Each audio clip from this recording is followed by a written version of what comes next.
Dia 12 de outubro é o Dia das Crianças e nada melhor do que falarmos sobre elas. Essa matéria tem conteúdo que todos os pais deveriam saber.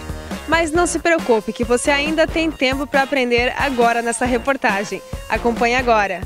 Como seria um comportamento emocional saudável e normal para uma criança? Uma criança saudável emocionalmente, né? Seria aquela criança que é alegre, a criança que brinca, a criança que interage bem com os outros. Então, assim, temos que respeitar as diferenças entre as crianças, né? Então, claro, tem a criança que é mais tímida, mais extrovertida, mas dentro disso a criança ela tem que gostar de brincar, ela tem que ser alegre. Se fugir disso, se for uma criança triste, de mal-humorada e que não interaja bem com os outros, é um comportamento que a gente já deve avaliar, né? Com mais cuidado. Além desse comportamento, quais são os outros tipos de comportamentos que os pais devem se preocupar? Bom, os comportamentos assim que a gente poderia dizer que seria um alerta para os pais, né? Seria alguma coisa assim que é uma mudança no comportamento usual da criança, né? Então, a criança que normalmente é extrovertida, de repente ela fica muito tímida, retraída, né? Então alguma coisa deve estar acontecendo de diferente, né? Ou aquela criança que se isola demais, ou aquela que fica muito agressiva, né? E que esse comportamento se repita por um longo tempo, né? Então, e quando os pais não conseguem mais lidar com esse comportamento da criança. E qual é o trabalho da psicóloga infantil assim para ajudar a criança? O psicólogo infantil ele vai fazer a ludoterapia com a criança, né? Porque a terapia com a criança ela é no mundo da criança. Quer dizer, o psicólogo vai brincar com essa criança, vai jogar, vai pedir para ela fazer desenhos, grafias. Então, na linguagem da criança, ela vai estar falando e assim a gente vai poder estar verificando quais são os comportamentos que estão atrapalhando, né? O que ela pensa sobre as coisas, nessa linguagem. A psicologia infantil poderá ajudar essa criança a se estabelecer numa realidade mais saudável e também orientará os pais para a continuação do processo de melhora em casa. E a desobediência, como evitar? Acho que não tem como evitar a desobediência, né? Vamos dizer assim, porque o ser humano, é inerente ao ser humano desobedecer, vamos dizer assim. Mas desde pequenininho, né? Você diz não, a criança faz, né? O adulto, ele burla também, o idoso. Então, quer dizer, o ser humano, ele quer, às vezes, fazer suas próprias regras. Então, assim, você não tem como evitar com que a criança desobedeça.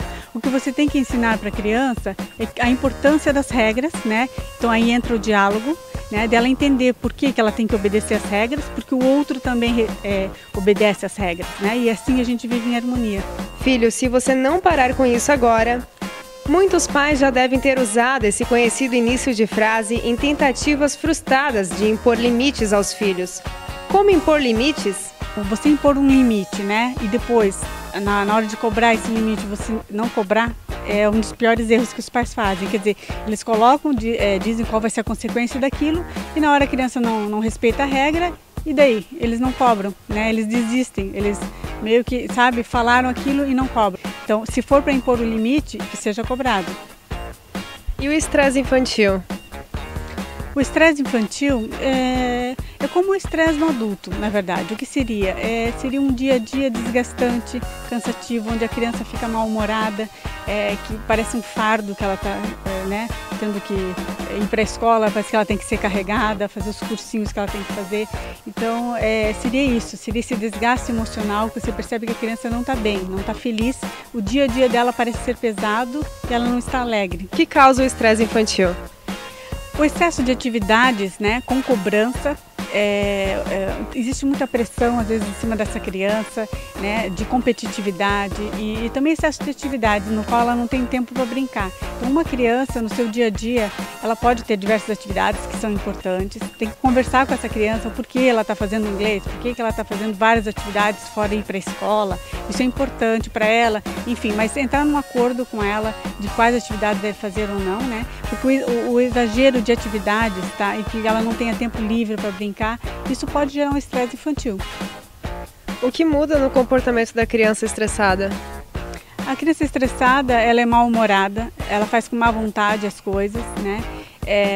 Ela demonstra nitidamente, só que muitas vezes ela é assim mesmo, né? Não, ela é realmente quando ela não está feliz, eu digo assim, se você vê uma criança e vê que ela não é alegre, alguma coisa deve ter de errado, né? Como lidar? acho que é a questão mesmo dos pais, a cobrança dos pais no dia a dia dessa criança, né? Verificar quais são as atividades que ela pode fazer, que ela gostaria de fazer também, que lhe dê prazer, né? Sem exageros, e sempre reservar um espaço para ela poder brincar livremente, sem cobranças e regras. Felipe, o que você gosta de fazer? Eu gosto de jogar futebol. E me fala agora, quais são as coisas que você sabe fazer? Eu sei jogar futebol, eu sei escrever, eu sei desenhar, sei ler. E com quantos anos você tá? Eu tenho 6 anos. 6 anos.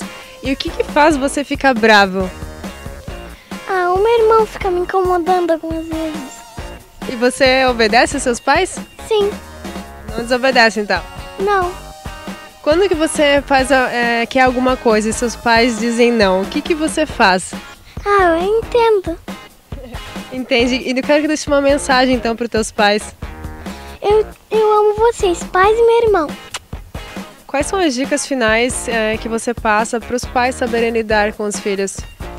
Eu acho que para lidar com os filhos, a base de tudo, né, é você ter muita paciência e persistência, né?